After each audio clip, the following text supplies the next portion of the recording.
current series, gusto ko pong ibahagi po sa inyo itong message po na ito. Mentoring with love. Mentoring with compassion. Nang may pag-ibig, pagtuturo na mayroong pong pag-ibig at kaseryosohan. And the main context of this message is for us to build disciples through intentional relationship. Ibig sabihin, makapag-build tayo ng mga tagasunod ng Panginoon sa pamamagitan ng sinasadya at pinaplano, ini-strategize na pag-build ng magandang relasyon, pakikipagkaibigan, pakikitungo, pakikitao sa isang tao gusto natin pagutin para sa Panginoon. Alright? So if you have your Bibles with you, kindly open your Bibles with me in the book of Proverbs. Okay? Proverbs chapter 27 verse 17. Alright? Pinili ko tumayo po bawat isa as we give reverence to the reading of God's Word. Okay lang po ba? Sabay-sabay po natin basahin po ito. Amen? Okay. Proverbs chapter 27 verse 17. Ready? Begin. As iron sharpens iron, so one person sharpens another. Sabi po, ulitin ko po. As iron sharpens iron, so one person sharpens another. So, okay, so madali po tayo manalangin. Hilingin po natin ang gabay ng Panginoon sa pag-aaral ng Kanyang salita. Lord God, the Heavenly Father, we are so thankful and we are so grateful for the blessing of this day. Thank you, Panginoon, for the good weather. Thank you, Panginoon, for bringing us early in this church with excitement in our hearts to listen to your word, Panginoon, because we believe, dakilang Diyos, na ang iyong salita ay isang malaking pagpapala na gabay sa aming iyong mga anak, dakilang Ama. Dalangin namin, Panginoon, mag-usap ka, dakilang Diyos. Hiling po namin, Panginoon, na hindi lamang po namin maintindihan kung ano yung prinsipyo ng multipliers, Panginoon. Hindi lang po, Panginoon, kayo mag-go and share the gospel and spread the gospel. Hindi lang kayo mag-go and make disciples. Hindi lang kayo maging faithful sa iyo, Panginoon. Kung hindi, Panginoon, isabuhay po namin itong mga prinsipyo ito sapagkat ito ay makakatulong po sa amin sa pagtibay ng aming pananampalataya. Panginoon, aming dakilang Diyos, itago niyo po ako sa iyong likuran. Kayo po ang maihayag at kayo po mapapurihan at ang sa iyong salita lamang po ang magibabaw sa likuran ng pulpitong ito. In this mighty name we pray. Amen and Amen. Alright, magsimula po tayo. Before we dig into to the points of this message, I would like to share with you one short story. There was a young man, ang pangalan po ng isang tao ito is Samuel. Okay? Si Samuel, hindi po Samuel sa Bible, isang regular na tao. Just like us, isang regular na tao who is actually struggling sa kanyang buhay. Struggling sa buhay, struggling sa pananampalataya, nagkakaroon ng pagdududa. Ano bang purpose ko sa buhay na ito? A regular guy na hindi alam kung anong direction na sa buhay niya. One time, itong si Samuel, he attended a church gathering. Katulad po nito. Nakita niyo isang church, pumasok siya doon, ano bang meron dito, nakakatuwa, kumakanta sila, nag-aawitan. Parang ginagawa natin kanina, di ba? Yung masayang nag-aawitan, nagpapalakpakan, nagkakamitian. Nakita niyo yung church na yun. So, Samuel entered into the church. But as he entered the church, he felt so lost, na parang nakikita niyo, nakakatuwa naman. Nag-aawitan sila, nagkakasayahan sila, ang sarap ng feeling sa loob ng church. That's like IBC Manila. Pero habang nakaupo siya, ang pakiwari pa rin niya, yung lost siya, hindi niya alam kung anong purpose niya. Maaari ba sa atin dito nakaka-relate tayo doon? Naimbitahan ka sa church, pagpunta mo sa church, nakaupo ka, katabi mo kaibigan mo, or first timer ka dito, nasabi lang sa'yo, nakita mo sa social media, may church pala dyan. Pagdating mo, as you were sitting and listening to the word of the Lord, you felt like you're lost. Parang, ano pong plano pa yun sa buhay ko? Ano ba dapat kong ginagawa? O may pagkakataon, you felt like you're empty. Parang wala lang. Parang, pero alam mo sarili mo, parang may sense ang buhay ko eh. Hindi ko lang alam kung anong gagawin ko. Same as Samuel. He felt so lost. He felt like he doesn't know his purpose sa buhay po niya. And one day, pagpunta niya sa church, the following Sunday, meron po isang regular na lalaki na umaga din sa church. Ang pangalan ng lalaki ito is Brother David or David. But usually, ang tawag sa kanya ng mga nandun, tinatawag siya as Brother David. Para sa atin, meron tayong tinatawag itong Brother Irwin. Parang gano'n. Merong isang nakanotice sa kanya na parang isang kapatira o isang church member na nakita siya, nag-interested itong tao yung David sa kanya, brother David sa kanya. So one time, nung itong si Samuel, ginawa niya, tinabihan niya. So tinabihan niya si Samuel, to make a long story short, ang ginawa ni David sa kanya, he shared the Bible. Kaya maganda po yung may dalang Bible eh. Pagka wala pong katabi yung Bible, i-share yung Bible, ito po yung sinasabi no? Usually, hindi rin ginagawa mismo ng Bible kasi nasa screen na. Kaya kung dala ka rin po yung Bible. Kasi sometimes, it is an avenue for us to reach the person beside us. So, ganun ginawa po ng David. Sinare niya yung Bible. Ang ginawa niya, he invited him to fellowships. David invited him to several gatherings na meron. Talagang ginawa niya, naging interesado yung David dun sa Samuel. So he invited him personally into his life. Kinaibigan, di ba? Pinag-pray, lahat ang po pwede gawin. Kasi ang ginawa niya, nagkaroon sila ng arrangement. Total, medyo naging close na sila. Can we meet regularly? But sometimes, ginagawa nila, nag-office sila. Yung mga pagkakataon, nag-jogging, nag-walking lang. Tapos yung mga pagkakataon, basketball sila. Dahil parang sila mahilig mag-basketball. Then, ang ginawa ni David, hindi lang yun. He listened to Samuel. Every time si Samuel magkukwento siya, salubin niya sa buhay, pinakikinggan niya. At kapag narinig niya yung mga sinasabi sa buhay, hindi lang niya pinakikinggan. Pinapanalangin niya ito. At kung meron man siyang maitutulong, tinutulungan niya ito. Kasi sa pinakamatinding tulong dito, binabahagi niya yung pamamaraan kung paano masosolve yung problema niya. He shared the wisdom that comes from the Lord, and that will be coming from the Bible. Yung ginawa ko ito. And years later, Samuel became, ito yung pinakamaganda, bilisan ko yung istorya. Years and years later, si Samuel, ay kung may ginita, became a pastor. Naging pastor po ito. Tapos tinanong po si Samuel, paano ka ba naging pastor? Di ba? When he was asked, who influenced you to become a pastor? Listen to this carefully. He didn't mention famous preachers. Hindi siya nagsabi ng mga sikat na mga teacher. Hindi siya nagsabi ng mga sikat na mga evangelists. Wala siya sinabi gano'n. Ang sabi niya, I would vividly remember yung kauna-unahang taong nag-influence sa akin is known to be Brother David. Si David ang nag-influence sa kanya. Tandaan po natin, mentoring is about teaching. Mentoring is about coaching. Mentoring is about guiding. And mentoring is not having all the answers. It's about walking with someone in love. Just as Christ walked with us. Mentoring is more than just teaching. Mas mataas pang level ang mentoring sa teaching and coaching. Because mentoring is about loving. Mentoring is about guiding. Mentoring is about investing in the life of others. Yan po ay mentoring. Kaya nga po sa church po na ito, personal po church natin, meron po tayong ginagawang men maturing in the Word. Mentoring session po iyon sa mga kalalakihan ng church na ito. Listening to them, praying for them, and sharing the wisdom of the Lord to the people so that they will know how to lead their families to Christ. Kasi po mga kalalakihan. Kaya po meron po tayong mga ladies fellowships. Okay, hindi lang po dito. Kahit sa ibang mga churches. Kaya tayo may women's conferences.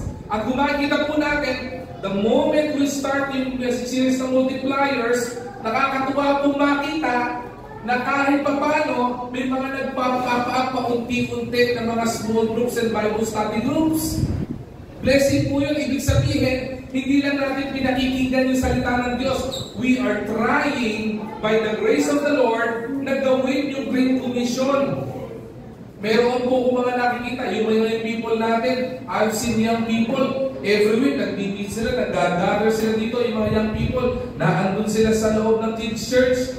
Kids church yun, pero young people ang mga nandun. Pero nakakatawa na makita po sila doon, na nagbabible study po sila doon.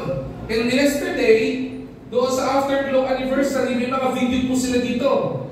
Ang video nila, sino ang nag-share sa iyo ng salita ng Diyos, paano mo nakilala si Kristo? They would say, si pastor ganito. They would say, si brother ganito. Some would say, our parents discipled us and shared the gospel to us and shared the word of the Lord sa amin. Iba, kaibigan, taga-church, nakakatawa kung makita po iyon. Ayun, hindi lang po doon. There was an opportunity as well na magbukas sa isang small group. Sa amin sa Batang Ortigas, sila Ate Joyce po. Meron isa doon, bago pa yung isang member po doon. Yung isa, manugang ng pastor. Ngayon, dahil may asawa yung isa doon, lagi kami nagkikita doon, now we're planning to put up a small group ng kalalakihan din doon. Now, sa ibang lugar, sa ibang churches, sa ibang group naman natin, meron din po nagpuputak ng mga small groups at unti-unti na po ito nagpa-pop up. Ang gusto po natin, ang pinag-pray po natin, maging organized po ito because God is the God of order. Ang gusto po natin, sana po lahat mahamon in our workplace. Malay niyo po, may mga pagkakataon na ikaw yung maging Brother David. Na ikaw yung gamitin ng Panginoon para may masusunod na maging pastor. Baka ikaw yung gamitin ng Panginoon para magkaroon ng susunod na praise and worship leader. Baka ikaw yung gamitin ng Panginoon na magiging susunod na Sunday school teacher. Hindi mo alam kung anong pwedeng gawin ng Panginoon. But all we know, clear cut na ipinapakita ng Panginoon sa atin is for us to share the gospel, to spread the gospel to people, for us to diligently disciple and mentor people with love. Because mentoring is about loving, mentoring is about guiding people closer and closer to the Lord, and mentoring is about investing to others. Magastos po ang mentoring, magastos po ang discipleship. Pero yung pong investment na ito ay hindi po natin matatawaran. Kaya po, ang sinabi ng Proverbs 27 verse 17, as iron sharpens iron. Sabi dito, so one person sharpens another. Yung mga nanay po dito, o yung mga namamalengke po dito, kapag ka po nadaan kayo sa isang meat shop, may makikita po kayo na mga nagbebenta ng meat na may hawak ng bakal, yung isa parang matabang ice pick, tapos yung isa, yung kabila niya kamay, may hawak ng kutsilyo. Kasi ginagawa niya, kinakaskas niya. Technically, yung po yung iron sharpens iron. Bakit po? Kasi every time hihiwa ka ng karne, habang tumatagal, pumupurol. Ang pangit naman, kung bumili ka ng pork chop, pero sigsag. Ano yung pork chop mo? Matris ka. Diba? Yung bago-bago. Kasi yung ginamit ng kutsilyo, mapurol. Kaya ginagawa po ng mga nagbebenta ng meat, hinahasa po sa iron. Tapos habang hinahasa po yan, tumatalas po yan. Mas nagiging kagamit-gamit. Nagiging maganda yung output na hinihiwa. Ang ibig sabihin po ng iron sharpens iron dito, as one person sharpens the other, kung tayo po ay naging anak ng Diyos, we are to help yung ating pong kapatiran para po maging matulis. Tinutulungan po natin yung kaibigan o kapatiran natin na mas tumibay pa sa pananampalataya sa Panginoon. Hindi po ibig sabihin nito na kapag ka ikaw ang tumutulong para maging sharpen siya o tumibay siya sa pananampalataya, matibay ka na sa pananampalataya. Bakit? Lahat po naman tayo pagdadaan ng problema eh. Iba-ibang level lamang po. Pero ang kagandahan, kapag ka may isang mananampalatayang faithful na tumutulong at mag-share ng wisdom coming from the Lord, nagkakaroon kayo ng encouragement to one another. Ang maganda po doon, kapag nangangailangan ka ng prayer, somebody will approach you and pray for you. If you need counsel, di ba? Sabi ng Bible, kung gusto mo na magandang counsel, look for godly counselors. Kung gusto makahanap ng godly counselors, tayo dapat po iyon. Sabi nga po, it is not about the ability, but it is always the availability. Kaya po marami pong mga churches, ayaw po sana maging tayo yun, na tayo ang mangyari sa atin, hindi tayo available mag-share ng gospel. Busy ka, may ganito ka. Hindi po ganun kahirap naman mag-share ng gospel. I will share with you later kung bakit. Because we are to sharpen one another. Yung natutunan ko po, binabahagi ko po sa inyo, natutunan ko rin po doon sa pastor na nag-mentor sa akin. Somebody sharpens me to where I am right now. At dahil meron po ginamit ang Panginoon para i-sharpen ako at sinasharpen pa rin ako ng Panginoon ngayon, ang ginagawa ko po, ibinabahagi ko rin po sa inyo yon. Kasi ayaw ko po, personal, na magkaroon ng spirito, na ang spirito ay madamot. Kung ikaw pinatibay ka ng Panginoon, abay gawin mo rin naman matibay din yung iba. Hindi po ba? Maganda yung pare-pareho tayong matatag sa pananampalataya. Maganda pare-pareho tayong matibay sa pananampalataya. That is the essence of Proverbs 27:17. It is about mentoring with compassion, mentoring with love. Hindi basta pagtuturo lang. Hindi para sabihin lang, oh, point number 1, ito gawin mo. Point number 2, ito gawin mo. Point number 3, ito. Hindi po ganun ang mentoring. Mentoring is not just teaching, it is guiding. This is how you do it. Hindi mo alam. Ay, hindi ako marunong mag-pray. Sabihin mo, karamihan naman ng disciple, common mistake ng disciple. Mag-pray ka. Sabi niya, ako po, mag-pray.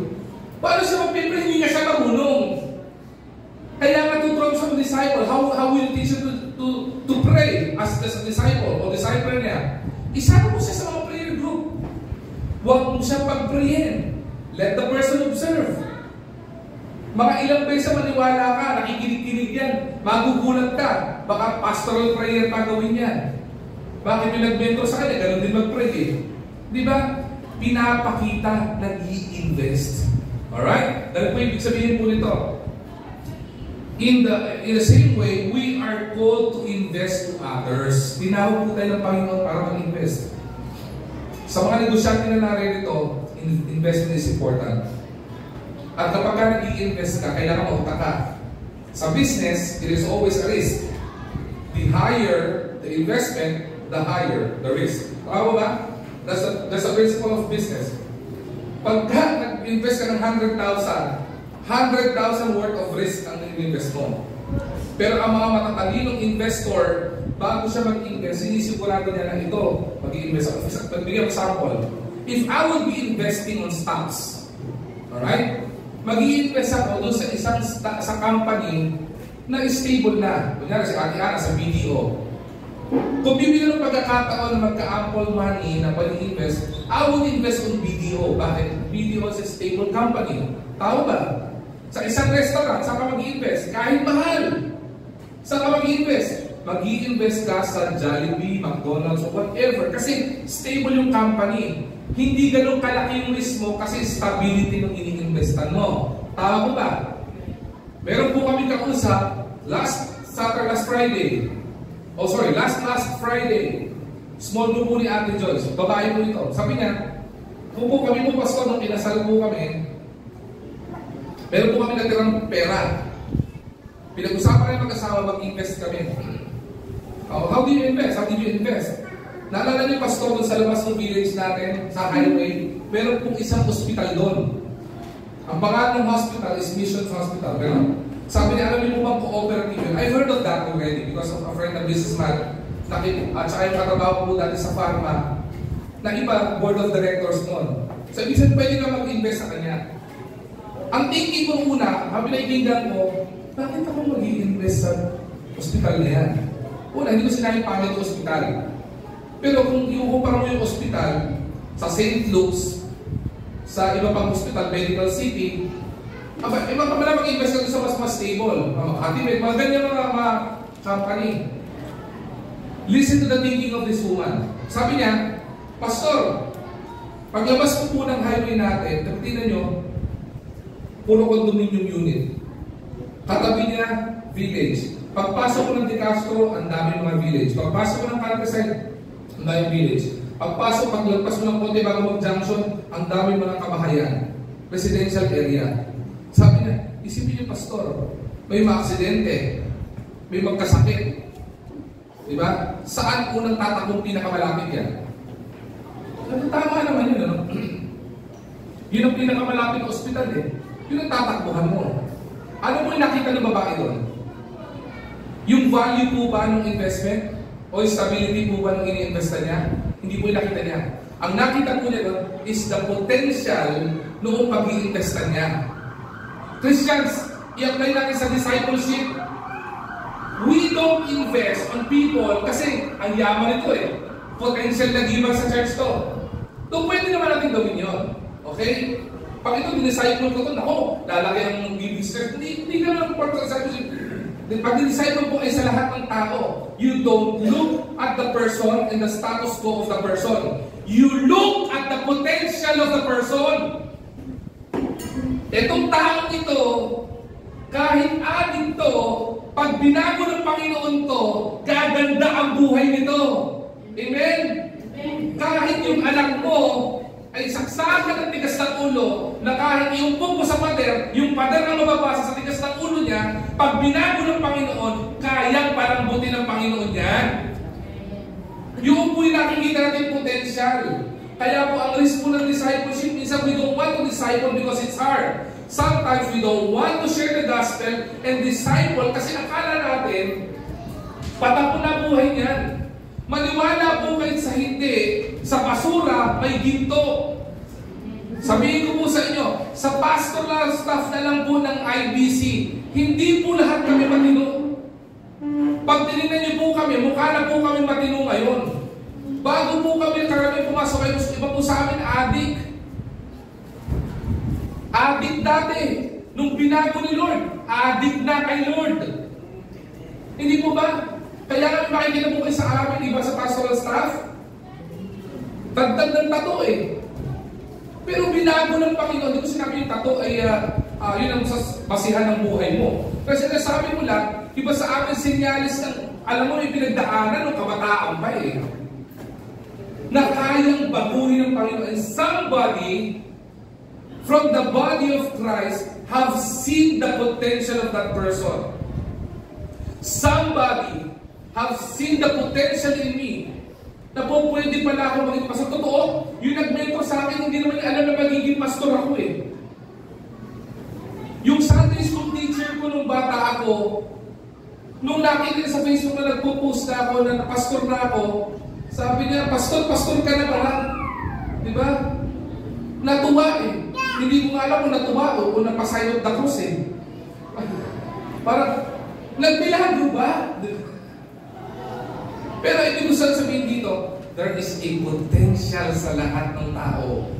The reason why you are here, the reason why you receive the gospel of Jesus Christ, because somebody, some Christian, have seen the potential in you na ikaw ay pwede kang baguhin ang Panginoong buhay mo. At habang nandiyan ka na sa pananampalataya, nandun ka pa sa proseso ng pagbabago, ng pagtibay sa pananampalataya. And that is the essence of discipleship. Ngayon, 3 points po gusto ko ibigay po sa inyo. In discipleship, Christians, the principle of multipliers is the principle of the people in go in spreading the gospel. The principle of multiplier or the multiplier mindset is going and making disciples. The principle of multipliers is ang gusto ko natin makita po na maging faithful po tayo sa Panginoon. And as we do that, 3 bagay po ang tinuturo ng Panginoon sa atin. Una, be present. Ano po ibig sabihin ito? We are to cultivate or cultivating genuine relationship or relationships. Be present. Ang ibig sabihin, be available. Ano pong sabi ng 1 Thessalonians chapter 2 verse 8? Nakilakahan ko yan. Hindi ko dala yung salamin ko, kaya hindi ko masyadong mabasa. 1 Thessalonians chapter 2 verse 8, because we love you so much. Sabi dito, we were delighted to share with you not only the gospel of God, but our lives as well. Ang ganda po nito. Principle ng pagdi-disciple. Principle ng pagbibuild ng relationship. Because we love you so much. Ikinagagalak ko na i-share sa iyo yung magandang balita ng Panginoon na may kaligtasan sa Kanya, ang manggagaling sa Kanya. Kaya sabi ito, the gospel of God about our lives as well. Fathers, we are to be spiritual leaders of our home. Kung dapat mayroong mag-share ng katotohanan ng pag-ibig ng Panginoon, fathers, we are to be present in doing that. In the absence of the father, mother, dapat ginagawa mo yan. Ginagawa po natin yan. Kaya po ito dapat naging kagalakan. Dapat po ang church, kapag ka po may nakakatanggap o nakakakilala sa Panginoon, celebration po dapat yan. Ikinagagalak po natin po yan. Be present. Ibig sabihin, kapag kunyari lang po, mag-call po tayo dito ng trust distribution and mass evangelism na door to door. Dapat we are to be present. Dapat po lagi tayo naandun.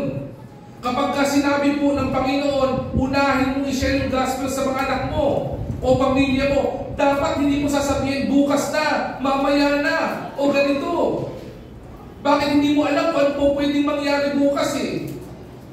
Sa pagmamahal po ng Panginoon, you are to do that. Mentoring is not just about teaching, but sharing life together. Hindi ko ba ibinabahagi mo yung buhay mo sa Kanya? Ipinapakita mo kung paano ba ang isang buhay ng isang tunay na anak ng Diyos. Ipinapakita mo sa Kanya yun. Nakakapagod? Yes. May gastos? Yes. Diba? Nakakapagod na makitungo? Yes, nakakapagod. But you are to teach them. You are to mentor them. You are to share them your life together. You are to invest your time sa kanila. A father and a parent or a mother who loves your children, you take time to invest in your kids' future. Tama mo ba? Makakaba ko magulang. Mag-i-invest ka, magtatrabaho ka para sa bright future ng anak mo. Eh ang tanong, ang future ba ng anak mo matatapos kapag ka nagtrabaho na siya? No! The future of our children would lie after they lie on bed at sila iuwi sa Panginoon at pag namatay sila. Pag namatay dyan, ano future niyan? Pag walang kasiguruhan, baka kulang yung investment natin. Because the greatest investment na kung pwede din ibigay, tama bang magulang eh? The greatest investment that a parent could give to their children is not other than education. Kasi yung edukasyon hindi kayang aagawin sa isip ng tao yan eh. Pero isa sa pinakamagandang investment ng magulang sa mga anak is the gospel of Jesus Christ. Kasi you store up treasures in heaven. Dinadala mo yung kaluluwa o inililid mo yung kaluluwa ng pamilya mo sa Panginoon na kung sakaling mamatay sila, alam na nilang may kasuguruhan sila. Kasi alam na nila ang Panginoon, tagapagligtas nila. Ang Panginoon ang kanilang sasambahin. Ang Panginoon ang kanilang pupurihin. You share your life together. Be available for them. Walk with them through disciple challenges and victories. Pagka may challenges, samahan mo sila. May problema, samahan mo sila. Yun yung discipleship eh. May problema, samahan mo. Kailangan ng kausapin mo, pakinggan mo. Pag meron siyang celebration, celebrate din kayo, di ba? Kung meron may birthday celebration, celebrate din kayo. Talagang investment sa buhay, sharing your life together. True discipleship happens in genuine relationships, not just structured meetings. Akala po kasi natin, kaya po naging mahirap ang discipleship. Akala natin yung tipong nasa libro. Point number 1, point number 2, point number 3, ito gagawin natin, ito gagawin natin, ito gagawin natin. Maganda po yun. Kasi vital po yun. Yung natuturuan ng salita ng Diyos, natuturuan ng lessons, tama po yun. But one of the best thing na po pwede po natin ituro, pamamaraan ng pagtuturo, yung practical na pagtuturo. I would remember, nung college pa po ang inyong pastor, meron po ako, isa po sa pinaka-natutuwa po akong klase, share ko lang po ito, mabilis lang. Ang subject po namin ay data communication. Networking, hindi po yung network na nagbebenta naman. Networking, ibig sabihin, nagkakabli ka para magkaroon ng internet. Tuwan-tuwa po ako doon sa subject na, alam niyo kung bakit? Yun po yung isang subject ng college ako na nakakuha ko ng Plan 1. Di ba? Amen, no? Amen. Kaya ako tuwan-tuwa doon yung bakit? Yun lang ang subject ng college namin, nang walang prelim, walang midterms, walang finals. Tuwa po ako dun. Tapos ang sabi ng teacher, pagka 1.5 ka, malungkot ka. Bakit po, sir? Kasi bagsak ka sa standards ko. Tapos ang standard ng teacher na to, matuwa ka kapag kaplatuan ka. Bakit? Pasado ka sa klase ko. At first, hindi ko maintindihan. Pero naiintindihan bakit? Ang ginawa niya, class, labas sa classroom, akit sa laboratory, CIT building. Akit kami. Pagaling namin doon, nakahugot lahat ng kable ng computer laboratory. Sir, ano gagawin namin dito? Tinuro sa akin paano mag-cable, paano mag-crimp, paano magawa ng ganito na network cables. Pinailalim kami sa mga table. Pinagawa sa amin yung network ng buong laboratory. Pinapunta kami sa server room, pinakunin sa amin yung laboratory. Nung binut namin, umokay, gumana, nilagyan namin yung mga IP address, technical terms, gumana, plat 1 kayong lahat.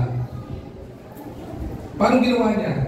Paano niya tinuro? Pwede ituro yung theoretical, di ba? O ito gawin mo, i-connect mo ito dito, ganito gawin mo. Pero tinuro niya sa amin practical. Yun din po pinakamaganda, yung pong practical discipleship. Madali po yun, pahirap po.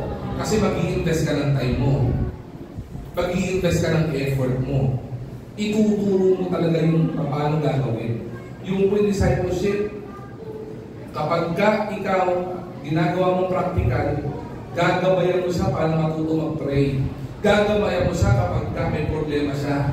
Gagabayan mo siya ng salita ng Diyos kapag ka may ganito. Tuturuan mo siya maging matapat sa Panginoon. Tuturuan mo siya ng mga prinsipyong kung pwedeng pagpalain siya ng Panginoon para siya ay pagtibayin ng Panginoon. Ituturo mo po iyon. At ang kagandahan, kapag ka siya naging tunay na mananampalataya at mananampalataya na rin, meron ka ng kabady. Diba? Meron ka ng kasama na pagka problema ka, pwede kang lapitan, magkakapanalangin kayo, magkakatulungan kayo, magkaka-encourage kayo sa isa't isa. Be present. Cultivating genuine relationship. Hindi po pwede yung technical lang na sabihin mo na, point number 1, sige, next week tayo ulit Point number 2, next week ulit Okay yun, may matututunan doon. Pero iba pa rin yung nagbibuild ka ng tunay na relationship. Para mo pag-ibig yan. Young people, at yung mga dating young people, parang sabihin mahal na. Pero ngayon, dalawasin ko pagmamahal. Ang tayo po pwede sabi na I love you Pero ang kapani-paniwala pagmamahal, yung pinapakita. Tama po ba? Pagmamahal na ipinapakita. Yung pag sinabi sa'yo mahal mo, pwedeng pagdudahan. Pero yung genuine love, mararamdaman. Discipleship na dapat nararamdaman. At para maramdaman yung discipleship na yan, mentoring na yan, you need to be present. Pero para basta kung online lang, kasama pa rin yun. Present ka pa rin Ibig sabihin, available ka. Number 2, hindi lang dapat hindi lang present ka. You are to be patient. Okay? Nurturing growth with grace. Ano po sabi sa 2 Timothy chapter 2 verse 2? One of the favorite verses I know of when it comes to discipleship. Sabi dito, "In the things you have heard me say, in the presence of many witnesses, entrust to reliable people who will also be qualified to teach others. These are generations of disciples discipling one another and discipling others." Sabi dito, "And the things I've heard of," di ba? Me say, in the presence of many witnesses, ipinagkatiwala sa mga reliable people, fit and equipped to make disciples who will also be qualified to teach others. May bigay naman illustration po dito, remember? Nung multiplier mindset, ginawa ko, pinakita ko po sino po yung disciple, isa sa mga disciple ko po. Sinabi ko si Pastor BJ, in the presence of many witnesses. Bakit po? Ang common, ang may nagdi-disciple ko po sa church is the group of men maturing in the Word. Tama po ba? Lahat po yun, tinututukan ko from time to time, message ko po yan, pinapadala na po pinapadala ng message, nag-gather po kami, nagkikita-kita po yan. One of those would be Pastor BJ. Many witnesses in trusting to people or reliable people. Dahil po si Pastor BJ, natuto po rin mag-disciple, he became a reliable person to disciple as well. Anong ginawa niya? He became qualified to teach others. Anong ginawa niya? Nag-disciple din. And one of his disciples is Joseph. Dahil si Joseph, na-entrusted at naging reliable disciple din, si Joseph ngayon, nagdi-disciple na rin ng mga young people. Amen?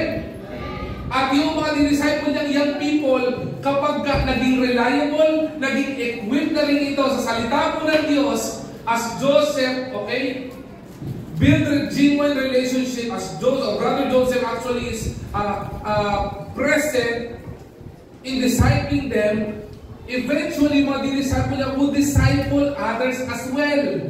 Nagbibuild ng generation. Ano po ibig sabihin dito? We are to be patient. Bakit po? Growth takes time. Wala po kayo nakitang tinanim na seed na kinabukasan, tumubo kagad. Diba? Sa bahay po namin, meron po ako isang puno doon na gusto ko lang putulin. Kasi mahigit 8 taon na, bumili po ako ng orange na tree. Sabi ko, orange or sunkist ata po yun. Sabi ko, gusto ko magkaroon ng sunkist sa bahay. Nagtanim po ako, so mga 8 years ago. Binili po namin sa Tagaytay after the compost retreat.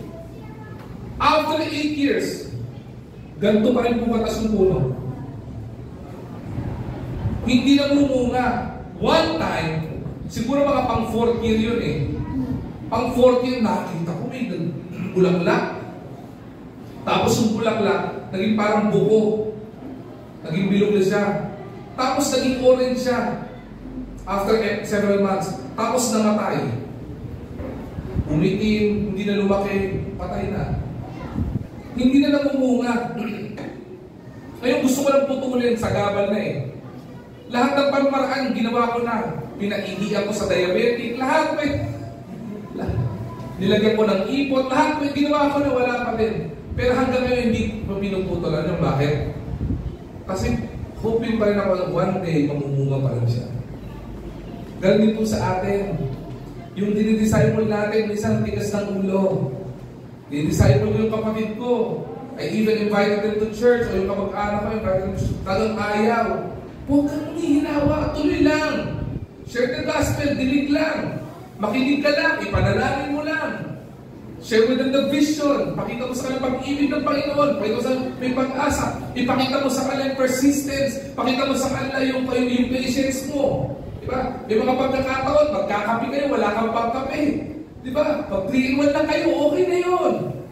Growth takes time. Mahabang investment yan. Sabi namin ni Apostle Paul, di ba kay Timothy, we must mentor with patience and persistence. Understanding that transformation is not done overnight. It is a process. Proseso po iyan. Encourage correctness in love and allow room for growth without discouragement. Huwag kang panghihinaan. Do not entertain discouragement. Kapag nakita mo, gusto ko ng ulo to, amo na nga. Pag-pray na lang natin sa imperial lang pumunta. Pwede ba yun? We don't do that. Diba? Kahit ang tigas ng ulo niyan, diba? Yung nagigigil ka na, yung tipong dati nung nilidisciple mo siya, long hair ka pa, ngayon nakakalbo ka na, dahil tigas ng ulo niya, kahit ka nakaganon. Diba? O may lahi ka nakaganon, kaya lumahaba hair, tumatak sa hairline mo. Kahit na matigas ang ulo niyan, take time. Be patient. Because in due season, kapag tama ang panahon, aalis niya. Sa kalooban ng Panginoon, let us be patient. May anak ka, di-decide mo, tinis ng ulo, huwag mo susubukan. Papalamutin din ng Panginoon yan. Ipakita mo, tinuruan mo, hindi maintindihan. Ipakita mo kung paano ginagawa para maintindihan. Pinapakita mo paano gagawin, hindi pa rin maintindihan. Ibabad mo lang. Diba? Di ba parang mga manukian kapag kami, may tawag dyan di ba? Hindi brining eh. Di ba yung binawa mo sa toyo, tapos pag pinito mo lasang toyo na siya. Marinate, binamarinate mo. Di ba? Pag binamarinate mo ng mga 30 minutes lang yan, magkakalasa yan. Pero pag binamarinate mo yan ng 24 hours, grabe lalabas yung lasa niyan. Minsan ganito tayo. Be patient. Di ba? Paging pasensyoso ka lang. Take time. Huwag mong bibitawan. Hanggang sinasabi sa'yo ng Panginoon, tutukan mo lang. Pinagawin mo dyan. At ang pinakapanghuli, hindi lang po be present, hindi lang po be patient, ang pinakapanghuli, be purposeful. Ibig sabihin nito, teaching with intentionality. Ano mo sabi sa Matthew 28:19-20? Go therefore and make disciples of all nations. Alam niyo po core values ng IBC? Sino nakakabisa ng core values ng IBC? 3-point core values ng IBC. IBC tayo, di ba? Amen? Sino nakakaalam ng core values ng IBC? Very good. IBC stands for International Bible Church. And the core values of IBC is abbreviated for being intentional, bridge builders, and contagious. Ano pong ibig sabihin nun? Intentionality. Pag sinabing intentional, ibig sabihin purposeful. Sinasadya, pinapagplanuhan, bahagi ng sistema ng buhay po natin. We say we are intentional, but if we are not doing it, hindi po tayo intentional. If the Lord leads people to spread the gospel and to make disciples, kapag ka hindi po tayo mag-go at gagawa ng action, then we are not intentional. Hindi mo ba? Ang mga magulang, i-relate sa mga magulang. Mga magulang, nagtatrabaho tayo intentionally. Tama mo ba? For what purpose? To provide the need of our family. Intensyon at plinano natin magtrabaho para ma-provide ang pangangailangan ng pamilya natin. Intentional. Hindi mo pwede sabihin mo, gusto kong pakainin ang pamilya ko, pero ayaw mo magtrabaho. Hindi mo pwede sabihin, gusto kong pag-aralin ng mga anak ko sa magandang eskwelahan, pero wala kang intensyon magtrabaho o gumawa ng income. Then you are not intentional. You are just planning. Ang tunay na intentional, kumikilos at gumagawa. Kaya nga po sabi din, go, therefore. Discipleship is not just a teaching. It is a principle for us to be intentional. Not the pastors, not the workers only, or the core leaders of this church, but the whole body of Christ. At ang sabi nito, we are to be intentional in teaching God's Word. We are to be intentional to become model of Christ's likeness and character, to empower others to do the same. Make disciples deliberately. Sinasadya, with mission, with a goal to disciple, rather than occasional activity. Bigyan ko po kayo ng halimbawa kung paano po ito. Si Jesus Christ, when Jesus Christ came to earth more than 2,000 years ago, the major plan of Jesus Christ was to die on the cross of Calvary, to die on the cross, para po tayo ay makatanggap ng kaligtasan. Praise be to God, kasi yun ang plano niya. But that is not the sole purpose of Jesus Christ, why He came to earth. One of the purpose of Jesus Christ why He came to earth is He wanted to show the way of discipleship. Kaya kung makatandaan niyo po, binanggit po ang Matthew 28:19-20, i-deliver po niya ito sa mga faithful disciples niya, okay, bago po siya mag-ascend sa heaven. Sabi niya, you go and make disciples. You go and make disciples, teaching them, diba? Baptizing them in the name of the Father, the Son, and the Holy Ghost. At ang pinangako niya dito, paakit na po siya sa langit nito Pangako niya, kahit na siya ay aalis sa punta sa langit, the presence of the Lord will be with you always. Kaya nga po, one of the character of Christ and of God, He is omnipresent. He is everywhere. Nakandun po. At pinakamaganda dito, those who purposely follow Jesus Christ in doing the Great Commission, sasamahan po ng Panginoon. Amen? Mahirap po ba? Nagtanong po ba yung mga disciples, Lord, paano? Iiwanan mo na kami. Meron po ba sa Matthew na account? You look at Matthew, Mark, and Luke, and John, the Gospel, in the New Testament. Wala po kayong makikita po doon. Anong sinabi ni Jesus Christ, you make disciples, ang tanong ng mga disciples ay, paano, Lord? Paano po namin gagawin yon? The moment Jesus Christ ascended to heaven, the disciple dispersed and was dispersed all around the world, sharing the gospel of Jesus Christ. Tanong, bakit hindi po sila nagtanong?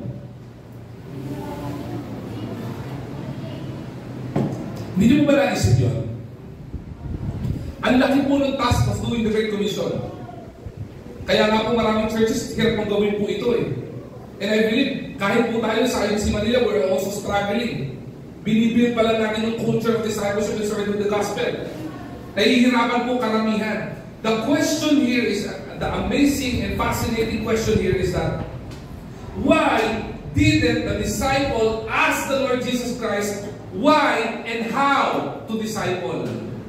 Iniisip ko po yung kagabi.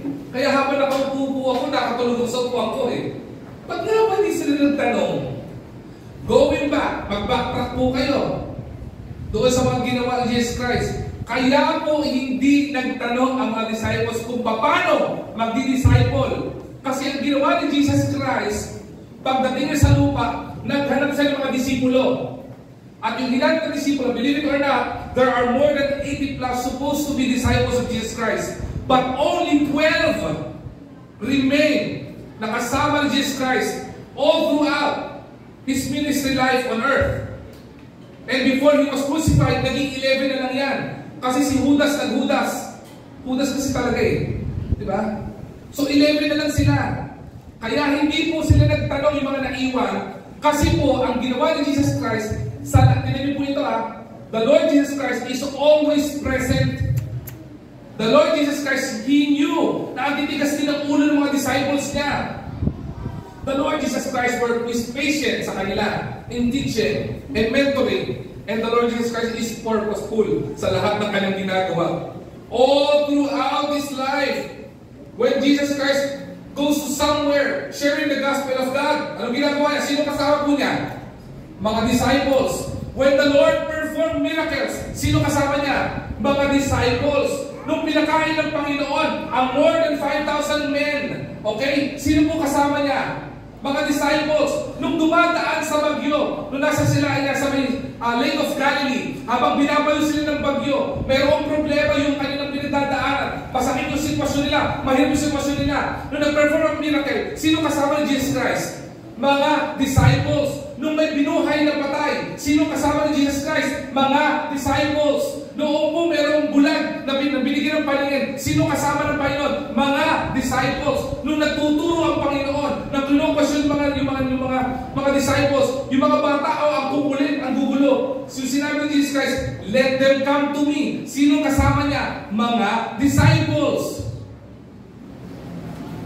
Performing miracles, magandang pamumuhay, naglalakad sila, nasa wilderness sila, nananalangin si Jesus Christ. Sino kasama niya? Mga disciples. Kaya po hindi po nahirapan at nagtanong mga disciples because when they disciple somebody else, ginawa din po nila kung paano yung tinuro ng Panginoon sa kanila. And believe it or not, during the time the disciples that they shared the gospel, even them, they perform miracles in the name of Jesus Christ. Nagawa po nila yun Dahil sa kapangyarihan po ng Panginoon, paano po nila nagawa yun? Kasi ipinakita po nila, pinakita po ng greatest disciple of all time, and that is none other than Jesus Christ, how to make disciples. Ganun po yun. Nagturo, nanalangin, lumuhod, umiyak, lahat kasi may bagyo, may problema, may pangailangan, na andun magkakasama sila. And that is purposeful discipleship. Jesus Christ Himself modeled the way of mentoring with love. He even rebuked the disciples. Diba? Ano mo sabi dito? Mentoring is not about followers of us, but making followers of Christ. Ulitin ko po. Mentoring is not about creating followers of us, but followers of Christ. Maintindihan po natin, Jesus Christ Himself modeled Christ-likeness. He walked with the disciples. He ate with the disciples. Jesus Christ taught them. Jesus Christ corrected them. When they are doing wrong, Jesus Christ rebuked them. And when the disciples were discouraged, Jesus Christ empowered them. Kasama nila ang Panginoon all the step of their way to carry on the mission of Jesus Christ on earth.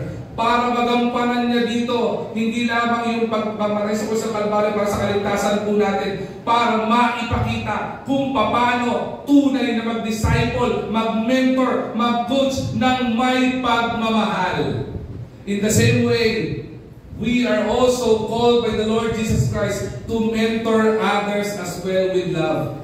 Helping them to grow spiritually, helping them to mature in faith, helping other people to deepen our faith in the Lord and to deepen their faith in the Lord, helping other people to mature them in our walk and in their walk with God. Maintindihan po natin ito. Mahalaga po ito na trabaho po na ibinigay po sa atin. Totoo po, hindi po trabaho ito. Ito po ay pribilehyo na ibinigay sa atin. Pribilehyo na ipinakita po sa atin ng Panginoon. Anak, ganito ka nakarinig na salita ng Diyos. Kaya ka nandun sa lugar mo ngayon. Kaya ka nasa ITC Manila. Because somebody shared the gospel of God. Somebody took time in discipling you. Mag-mentor sa iyo. Turuan ka, gabayan ka, pakinggan ka, ipanalangin ka. Somebody devoted their life in discipling you. Somebody has been diligent enough with compassion na hindi mo alam, yung nagdi-disciple sa'yo, umiiyak yan, gabi-gabi pinapanalangin ka. Yung magulang mo na nag-mentor sa'yo, ipinapanalangin ka na sana magkaroon ka ng magandang buhay, makilala mo ang Panginoon sa buhay mo, na makasama ka sa church, pag aming gawain, makapiling ka niya, at bakit tumitibay na sa pananampalataya. Bakit? Yung mga magulang, iba sa amin, 4th quarter na ng buhay namin. Isa sa pinakamasakit yung pagka namatay ka, yung mga anak mo, kakabahan ka kung anong gagawin yan. Pero kapag ka matibay sa pananampalataya, bawian ka man ng buhay, hindi ka matatakot. Bakit? Alam mo yung anak mo, may takot sa Diyos at gagawin niya. Yung dapat niyang gawin at tama kasi alam niya ang prinsipyo ng Panginoon. Because you properly disciple them for Christ. Kung gagawin mo sa pamilya mo yan, kung mahal mo, best friend mo, dapat ginagawa mo din sa kanila yan. Kung sinasabi mo, you care for souls, we are to disciple them as well. We are to be present sa kanila. We are to be patient kahit pati sa ulo nila. We are to be purposeful. Bakit? Ganun din ang ginawa ni Jesus Christ as an example. He was present in the time the disciples need His presence. Nung tayo na matigas ang ulo ng mga disciples, nung tayo sa pinagdududahan ng disciples, ang kakayanan ng Panginoon, na andun po ang Panginoon, tinuturuan sila. Yung mga disciples ng fisherman, ilang beses mo nagduda sa Panginoon eh. Hindi mo ba? Anong ginawa ng mga disciples? Panginoon, maghapon na po kami nangingisda. Wala pong makuhang isda eh. Ang sabi ni Jesus Christ, bumalik kayo sa laot at itapon yung uli yung lambat nyo. Lord, kung ba namin gagawin yun? Maghapon at magdamag, wala pa pong malumuha. Sabi ng Panginoon, humayo kayo at ilagay nyo yung lambat nyo doon. Ano ginawa nila?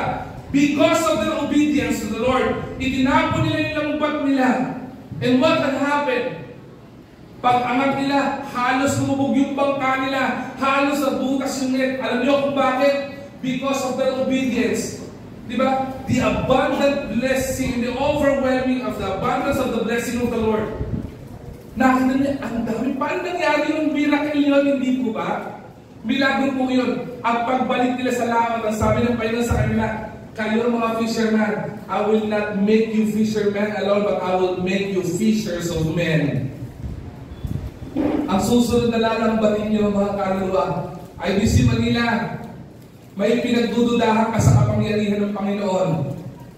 Pinagdududahan mo ang kakayanan ng Panginoon kung may kakayanan ba ang Panginoon magdala ng kaluluwa. Hindi mo kailangang pagdudahan yan because we are called by the Lord to become fishers of men. Sa biyaya ng Panginoon, yung pinapanalangin mong kaibigan na makakilala sa Panginoon, makakakilala yan sa biyaya ng Panginoon. Yung iniiyak mo, kamag-anak mo na hanggang ngayon, hindi pa makakilala sa Panginoon sa tigas ng ulo niya. Pero sa biyaya ng Panginoon, makakakilala sa Panginoon na huwag ka lang hihinto. Yung pamilya mo na hindi mag-disciple, hindi madadala sa Panginoon, eventually, huwag kang bibitaw sa pag-disciple dyan. Kasi pag ikaw bumitaw ka dyan, masasayang yan. Pero kapag ka hindi mo binitawan yan sa biyaya ng Panginoon, madadala mo sa Panginoon yan.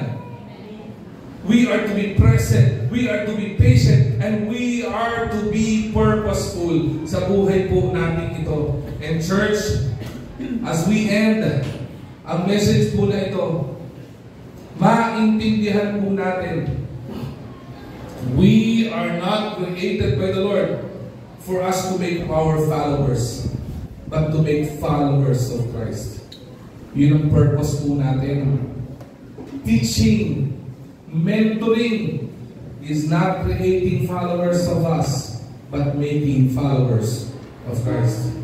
I hope and I pray, IBC Manila, we are here. Hindi lang natin napakinggan yung salita ng Diyos. Hindi lang ito naging mode of teaching, pero naging challenge sa atin ito to go and make disciples. And as I share with you, just to give an exhortation, before I end, I'm already done. One way or the other, nakakatuwa po sa church po na ito. Yung mga youth natin, tinatanggap nila yung challenge. Iba sa kanila, every Sunday, 2 o'clock p.m., they go out of the streets. Nagtuturo sila ng mga bata. I thought they were done. Nagulat ako, nagkaroon sila ng ibang team. Yung team nila, kasama yung sila Pastor Fisher at Karen, ang ginagawa nila, yung mga magulang naman ang inaabot nila. Diba? Last 2 Saturdays ago, our workers of the church went out of the inner streets ng barangay po natin, knocking doors, sharing tracts, sharing the gospel, praying for the people around them. Huwag po tayong bibitaw. Huwag po tayong manghihinawa. Whatever it is. The truth of the matter, the core team knew, and the core team knows what we are going through right now. We have a lot of needs. Ang daming pangailangan ng church na ito. Ang daming bayarin, ang daming dapat gawin. And when we gather together, sagot ni Lord, we are praying for provision. Ang sagot ni Lord, Matthew 28:19-20. Lord, bigyan niyo po kami ng pambayad dito. Sagot ni Lord, Matthew 28:19-20. Lord, bigyan niyo po kami ng pambayad ng ganito. Ang sagot ni Lord sa atin, di ba? If you sow sparingly, you will reap sparingly. Humihingi tayo ng provision, binibigyan tayo ng Panginoon ng trabaho. Because the answer of the Lord for provision is just doing the Great Commission. Yung po sabi ng Panginoon, tuloy ka lang sa pag-teach, tuloy lang sa pag-mentor, tuloy lang sa pag-develop ng mga followers of Jesus Christ. Huwag mong problemahin yung mga bagay na problema ng Panginoon. Problema niya yun. Remember this, yung mga fishers of men? Ang problema nila, wala silang kakainin, wala silang maiuwi sa kanilang bahay. Kasi wala silang makuha ang fish eh. Ano sagot ng Panginoon sa kanila? Hey, it's not about the fish. It's about the fishermen. It's not also about the fish nor the fishermen. It is God who gives the fish to the fishermen. Trabaho natin, i-share ang gospel, make disciples, dalhin sila sa Panginoon. Ang trabaho ng Panginoon, i-provide lahat ng pangangailangan. Amen? Pero sabi ng Panginoon, go spread the gospel. Go make disciples. And Christians who are here, sabi ng Panginoon, go and be faithful to the Lord. Huwag natin gawin ito kasi kinakampaign. Huwag natin gawin ito kasi ito ang message series natin. Gawin natin ito kahit hindi na ito message series natin. Because we are called by the Lord and given the Lord the privilege to do this. Amen? Christians, may po tayo lahat. Pasalamat tayo sa Panginoon. Sa pagkikihan niya. We pray. Lord God, Heavenly Father, we are so thankful, honored, humble by the principle you've given us. And I hope and I pray, Lord God, that we didn't just listen to the word, but we were encouraged and challenged by your word. To all the parents who are here, give us the strength, give us the courage, Panginoon, to disciple our children, to disciple our family, to share with them your love, your gospel, Panginoon. Sa mga young people na nandito, maging influencers kami, Panginoon. There will be a lot of digital influencers in this world. Ang tayo mga vloggers, YouTubers, Panginoon. But Lord, build godly influencers, Panginoon, in this church who would exercise their faith, show boldly their faith to others, na maging example at ihemplo po sila ng tunay na mananampalatayang tapat sa iyo.